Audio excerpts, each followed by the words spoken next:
ఎవరు? నువ్వు ఒకటివి. నేనా గీతని. ఎప్పుడమ్మా రావడం? ఇప్పుడే తగలడుతున్నాను. ఏమిటే గీత, ఉత్తరం పత్రం లేకుండా ఇంత హడావిడిగా ఊడిపడ్డావు? అల్లుడి గారేరి? ఆయన సిగ్గు సిరువుని మనిషి కనుక రాలేదు. నాకు ఆ రెండు తగలలేదు కనుక నేను ఒక్కదాన్ని తగలడ్డా. అదేమిటే అలా మాట్లాడతావు? లేకపోతే ఏమిటమ్మా, ఆయనకు పెళ్లిలో పెడతానన్న స్కూటర్ ఇంత దాకా తగలట్లేదు.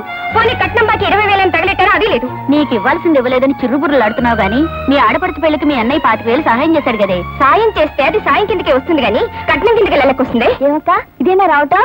లేదు, 3 రోజులు ఆడే తగలడి అటక మీద దాక్కున్నాను. అదేమిటే, అది ఎంతో ప్రేమగా పలకరిస్తే నీ కోపమంతా దాని మీద చూపిస్తావే? లేకపోతే ఏంటమ్మా, చేతిలో పెట్టి తగలబడితే ఎప్పుడు తగలడ్డావని అడుగుతుందేంటి? ఈ పెట్టి లోపల తగలెట్టి కాస్త కాఫీ నా మొఖం తగలెట్టు.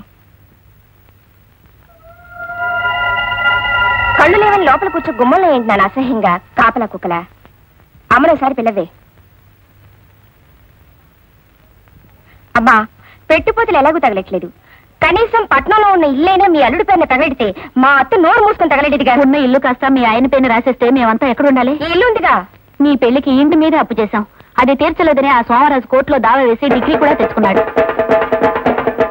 రంగాపురం గ్రామ కాపరస్తుడైన అల్లిపిల్లి ఆంజనేయులు అదే గ్రామ కాపరస్తుడైన సొంటుకొమ్మి సోమరాజు దగ్గర తీసుకున్న అప్పు, దాని మీద వడ్డీ సకాలంలో చెల్లించనందున సదరు ఆసామి ఆధీనంలో ఉన్న సర్వే నెంబరు 1358లో గల 32వ నెంబరు గల ఇల్లు సివిల్ కోడ్ 2164 ప్రకారం రేపు సాయంత్రం 4 గంటలకు బహిరంగంగా వేలం వేయబడుతుందో.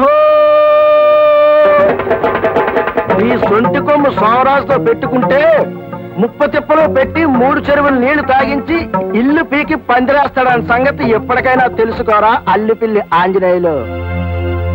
అవునరా ఆంజనేయులు ఎక్కడ? ఏమయ్యా కండక్టర్, ఏంటిది? Bus service rule number 14 section B ప్రకారం ఇంత ఓవర్లోడ్ చేయటం, చిల్లర ఇవ్వకుండా ఎగ్గొట్టడం చాలా పెద్ద నేరం. ఈ సంగతి copy to CM copy to PM కొట్టారంటే చిరిగిపోతుంది.